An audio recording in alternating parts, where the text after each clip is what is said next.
Let's have a look at the stump here. It's kind of ugly back cut on my part, but I had a big flexion and a 52 inch, but here's a nice stump looking.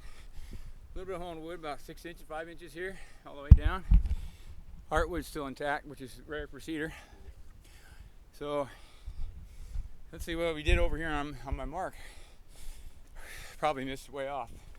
Probably was way off on the mark, but at least it didn't land on anything important. Let's see. Let's see where that blew. A little bit long, wasn't I? Oh yeah, I was online, but it's way back. Well, I better get that thing, that stick dialed in. All right. Yeah, it's about 12 feet off. But like I said, no highway, no power lines, no people, no dogs. No pot growers. No pot growers around here.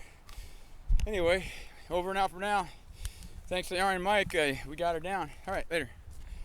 Woo! Hoo-ah!